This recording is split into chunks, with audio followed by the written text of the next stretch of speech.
നൂറ്റാണ്ടുകൾ പഴക്കമുള്ള അന്ധവിശ്വാസങ്ങളുടെയും അനാചാരങ്ങളുടെയും കരിമ്പടം പുതച്ചുറങ്ങിയ ഒരു ജനതയ്ക്ക് ജ്ഞാനത്തിന്റെ പ്രകാശം നൽകിയ യുഗപുരുഷൻ, കേരളത്തിന്റെ സാമൂഹിക ചരിത്രത്തിൽ നവോത്ഥാനത്തിന്റെ വിത്തുപാകിയ മഹാഗുരു. ഒരു ജാതി, ഒരു മതം, ഒരു ദൈവം മനുഷ്യന് എന്ന മഹത്തായ സന്ദേശത്തിലൂടെ ലോകത്തിന് മുഴുവൻ മാതൃകയായ ശ്രീനാരായണ ഗുരു.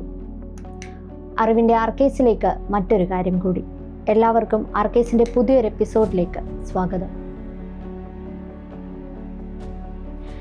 കേരള ചരിത്രത്തിലെ നിർണായകമായ ഒരു അധ്യായം ആരംഭിക്കുന്നത് 1856 ഓഗസ്റ്റ് 20 കൊല്ലവർഷം 1032 ചിങ്ങമാസത്തിലെ ചതയം നാളിൽ തിരുവനന്തപുരം ജില്ലയിലെ ചെമ്പഴന്തി ഗ്രാമത്തിലാണ്. വയൽവാരം വീട്ടിൽ മാടനാശാന്റെയും കുട്ടിയമ്മയുടെയും ഏക മകനായി നാണു എന്ന കുട്ടി പിറന്നു. അന്ന് കേരള സമൂഹത്തിൽ നിലനിന്നിരുന്ന കൊടിയ ജാതി വിവേചനത്തിന്റെ നടുവിലായിരുന്നു അദ്ദേഹത്തിന്റെ ജനനം. നാണുവിന്റെ പിതാവായ കൊച്ചുകടയിൽ മാടൻ ഒരു സാധാരണ കർഷകനായിരുന്നെങ്കിലും സംസ്കൃതത്തിലും ജ്യോതിഷത്തിലും ആയുർവേദത്തിലും പാണ്ഡിത്യമുള്ള ആശാനായിരുന്നു. അമ്മാവനായ കൃഷ്ണൻ വൈദ്യനും സംസ്കൃത പണ്ഡിതനായിരുന്നു. ഈ പശ്ചാത്തലം നാണുവിന്റെ ബാല്യത്തിൽ ജ്ഞാനത്തിന്റെ വെളിച്ചം നിറച്ചു. ചെറുപ്പം മുതലേ നാണുവിന് അസാധാരണമായ സ്വഭാവമായിരുന്നു. ഏകാന്തത ഇഷ്ടപ്പെട്ടിരുന്ന അദ്ദേഹം ഭക്തിയിലും ഈശ്വരാരാധനയിലും മുഴുകി. അക്കാലത്തെ ഏറ്റവും വലിയ സാമൂഹിക തിന്മയായിരുന്ന ജാതി വിവേചനത്തോട് ബാല്യത്തിൽ തന്നെ നാണു എതിർപ്പ് പ്രകടിപ്പിച്ചു. ഒരു ഈഴവ കുടുംബത്തിൽ ജനിച്ച അദ്ദേഹത്തിന് നേരിടേണ്ടി വന്ന വിവേചനങ്ങൾ പിന്നീട് സാമൂഹിക പരിഷ്കരണത്തിലേക്കുള്ള വഴി തുറന്നു. നാണു ആശാൻ എന്നറിയപ്പെട്ടിരുന്ന അദ്ദേഹം പ്രാഥമിക വിദ്യാഭ്യാസം നേടിയത് ചെമ്പഴന്തിയിലെ കുടിപ്പള്ളിക്കൂടത്തിൽ നിന്നാണ്. അതിനുശേഷം പിതാവിൻ്റെയും അമ്മാവന്റെയും ശിക്ഷണത്തിൽ അദ്ദേഹം സംസ്കൃതം, തമിഴ്, തർക്കം, വ്യാകരണം, കാവ്യം, നാടകം, ജ്യോതിഷം, ആയുർവേദം തുടങ്ങിയ വിഷയങ്ങളിൽ അഗാധമായ അറിവ് നേടി. ഈ കാലയളവിൽ അദ്ദേഹം തമിഴ് വേദാന്ത കൃതികളും ഭഗവത്ഗീതയും ഉപനിഷത്തുകളും പഠിച്ചു. അറിവിന്റെ ഈ ആദ്യ പാഠങ്ങൾ അദ്ദേഹത്തെ ഒരു സാധാരണ മനുഷ്യനിൽ നിന്ന് ഒരു യുഗപ്രഭാവത്തിലേക്ക് വളരാൻ സഹായിച്ചു. 1885 പിതാവിന്റെ വിയോഗത്തോടെ ലൗകിക ജീവിതത്തോടുള്ള ആഭിമുഖ്യം നാണുവിൽ കുറഞ്ഞു. അദ്ദേഹം സത്യം തേടിയുള്ള യാത്ര ആരംഭിച്ചു. കുടുംബ ബന്ധങ്ങൾ ഉപേക്ഷിച്ച് നാടുവിട്ട നാണു പല സ്ഥലങ്ങളിലും അലഞ്ഞു തിരിഞ്ഞു. ഈ കാലഘട്ടത്തിൽ അദ്ദേഹം ചട്ടമ്പി സ്വാമികളെ കണ്ടുമുട്ടുകയും അധ്യാപന രീതിയിൽ നിന്നും മാറി യോഗവിദ്യയും തപസ്സും അഭ്യസിക്കുകയും ചെയ്തു. നാണു ആശാൻ മരുത്വാമലയിലെ ഒരു ഗുഹയിൽ കഠിനമായ തപസ് അനുഷ്ഠിച്ചു. പ്രകൃതിയോട് ഇഴചേർന്നുള്ള ആ ജീവിതം അദ്ദേഹത്തിന് ആത്മീയമായ ഉൾക്കാഴ്ചകൾ നൽകി. ഈ ഏകാന്തവാസത്തിലൂടെ അദ്ദേഹം നാരായണ ഗുരുസ്വാമിയായി രൂപാന്തരപ്പെട്ടു. ആത്മീയപരമായ സത്യം തേടിയുള്ള ഈ യാത്ര ഗുരുവിന്റെ ദാർശനിക അടിത്തറയായി മാറി. ഗുരുദേവന്റെ ജീവിതത്തിലെ ഏറ്റവും വലിയ നാഴികക്കല്ലാണ് 1888 അരുവിപ്പുറം ശിവപ്രതിഷ്ഠ. അക്കാലത്ത് സവർണർക്ക് മാത്രമായിരുന്നു ക്ഷേത്രപ്രവേശനം അനുവദിച്ചിരുന്നത്. പിന്നോക്കക്കാർക്ക് ക്ഷേത്രങ്ങളോ ആരാധനാ സ്വാതന്ത്ര്യമോ ഉണ്ടായിരുന്നില്ല. ഈ വിവേചനത്തിനെതിരെ ഗുരുദേവൻ ഒരു വിപ്ലവം കുറിച്ചു. നെയ്യാറ്റിൻകരയ്ക്ക് സമീപമുള്ള അരുവിപ്പുറത്ത് ഒരു പുഴയിൽ നിന്ന് ഒരു കല്ലെടുത്ത് ഗുരു അത് ശിവലിംഗമായി പ്രതിഷ്ഠിച്ചു. സവർണർ ഇതിനെ ചോദ്യം ചെയ്തപ്പോൾ ഗുരു നൽകിയ മറുപടി ചരിത്രത്തിന്റെ ഭാഗമാണ്. നാം പ്രതിഷ്ഠിച്ചത് നമ്മുടെ ശിവനെയാണ്. ഈ പ്രതിഷ്ഠ ഒരു ആരാധനാ കർമ്മം എന്നതിലുപരി ഒരു സാമൂഹിക പ്രഖ്യാപനമായിരുന്നു. അത് ജാതിയുടെ പേരിൽ നിഷേധിക്കപ്പെട്ടവർക്ക് ആരാധനാ സ്വാതന്ത്ര്യം നേടിക്കൊടുത്തു. അരുവിപ്പുറം പ്രതിഷ്ഠ കേരളത്തിലെ സാമൂഹിക നവോത്ഥാനത്തിന് ഒരു തുടക്കം കുറിച്ചു. ഈ പ്രതിഷ്ഠയിലൂടെ ഗുരു ലക്ഷ്യമിട്ടത് ആരാധനാ സ്വാതന്ത്ര്യം മാത്രമല്ല, സ്വന്തമായി ക്ഷേത്രങ്ങൾ സ്ഥാപിക്കുന്നതിലൂടെ പിന്നോക്കക്കാർക്ക് ആത്മവിശ്വാസം നൽകാനും അനാചാരങ്ങളെ ഇല്ലാതാക്കാനുമായിരുന്നു. മനുഷ്യാണാം മനുഷ്യത്വം എന്ന അദ്ദേഹത്തിന്റെ ദർശനം ഇതിലൂടെ പ്രയോഗത്തിൽ വന്നു. അരുവിപ്പുറം പ്രതിഷ്ഠയ്ക്ക് ശേഷം ഗുരു തന്റെ ആശയങ്ങൾ പ്രാവർത്തികമാക്കാൻ ഒരു സംഘടിത രൂപം ആവശ്യമാണെന്ന് മനസ്സിലാക്കി. ഇതിന് അദ്ദേഹത്തെ സഹായിക്കാൻ ഡോക്ടർ പൽപ്പു, മഹാകവി കുമാരനാശാൻ തുടങ്ങിയ പ്രമുഖർ മുന്നോട്ട് വന്നു. 1898 അരുവിപ്പുറത്ത് ഒരു ക്ഷേത്രയോഗം രജിസ്റ്റർ ചെയ്തിരുന്നു. ഈ യോഗമാണ് പിന്നീട് 1903 ശ്രീനാരായണ ധർമ്മ പരിപാലന യോഗം എന്ന മഹത്തായ പ്രസ്ഥാനമായി മാറിയത്. ഡോക്ടർ പൽപു ആയിരുന്നു യോഗം സ്ഥാപിക്കുന്നതിൽ മുൻകൈയെടുത്തത്. കുമാരനാശാൻ യോഗത്തിന്റെ ആദ്യത്തെ ജനറൽ സെക്രട്ടറിയായി. ഈഴവ സമുദായത്തിനുൾപ്പെടെ എല്ലാ പിന്നോക്ക വിഭാഗങ്ങൾക്കും വിദ്യാഭ്യാസം, ധനം, ആത്മീയമായ ഉന്നമനം എന്നിവ ഉറപ്പാക്കുക എന്നതായിരുന്നു യോഗത്തിന്റെ പ്രധാന ലക്ഷ്യം. ഗുരുദേവൻ ജാതിക്കും ഐത്തത്തിനുമെതിരെ നടത്തിയ പോരാട്ടങ്ങൾക്ക് യോഗം ഒരു വലിയ ശക്തിയായി മാറി. സംഘടിച്ച് ശക്തരാവുക എന്ന സന്ദേശം ഗുരു നൽകിയത് ഈ സമയത്താണ്. വിദ്യാഭ്യാസത്തിന് ഊന്നൽ നൽകി.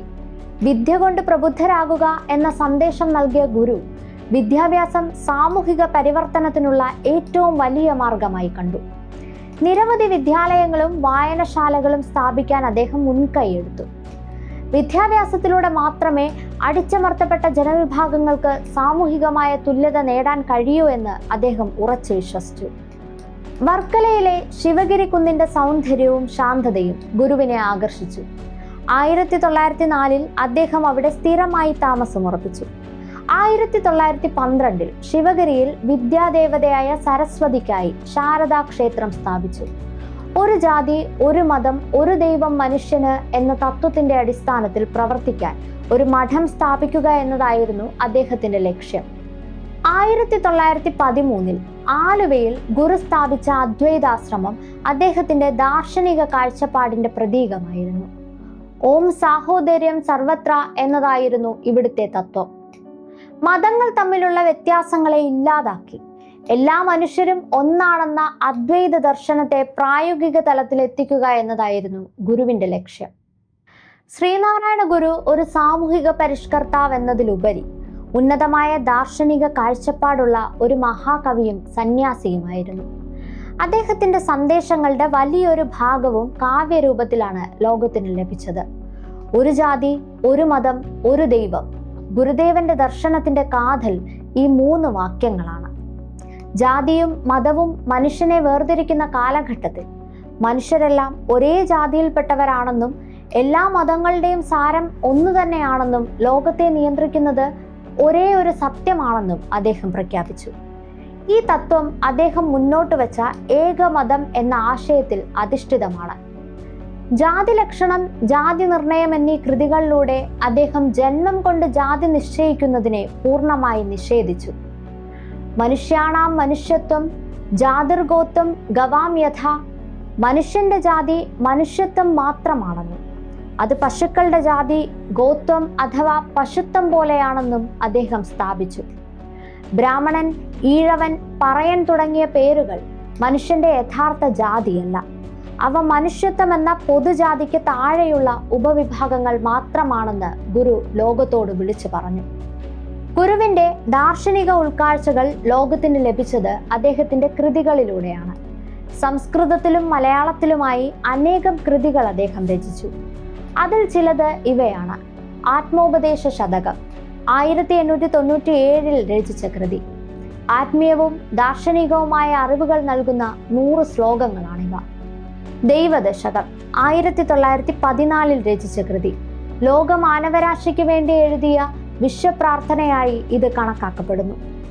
ദർശനമാല 1914 തന്നെ രചിച്ച മറ്റൊരു കൃതി. 10 ദർശനങ്ങളിലായി അദ്വൈത സിദ്ധാന്തത്തെ ലളിതമായി അവതരിപ്പിക്കുന്ന കൃതി.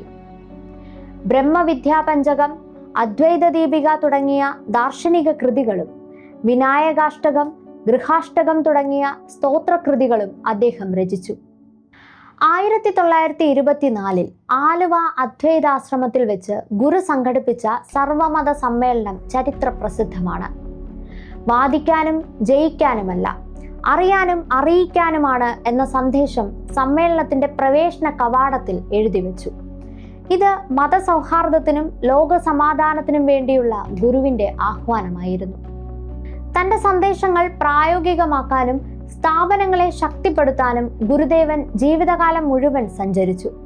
കേരളത്തിൽ മാത്രമല്ല, ശ്രീലങ്ക, തമിഴ്നാട് തുടങ്ങിയ സ്ഥലങ്ങളിലും അദ്ദേഹം യാത്രകൾ നടത്തി. രവീന്ദ്രനാഥ ടാഗോർ, മഹാത്മാഗാന്ധി, CF ആൻഡ്രൂസ് തുടങ്ങിയ ലോക പ്രശസ്തരുമായി ഗുരു കൂടിക്കാഴ്ച നടത്തി. ടാഗോർ ഗുരുവിനെ വിശേഷിപ്പിച്ചത് ഭാരതത്തിലെ മഹാത്ഭുതം എന്നാണ്. മഹാത്മാഗാന്ധി ഗുരുവിനെ സന്ദർശിച്ചത് 1925 മഹാസമാധി. വാർദ്ധക്യ സഹജമായ അസുഖങ്ങൾ ഗുരുവിനെ അലട്ടി.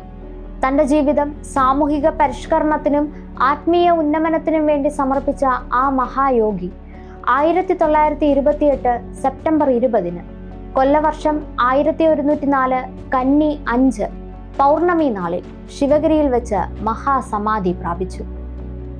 ശരീരം വെടിഞ്ഞെങ്കിലും ഗുരുവിന്റെ ആശയങ്ങൾ ഇന്നും കേരള സമൂഹത്തിൽ ആഴത്തിൽ വേരൂന്നി നിൽക്കുന്നു.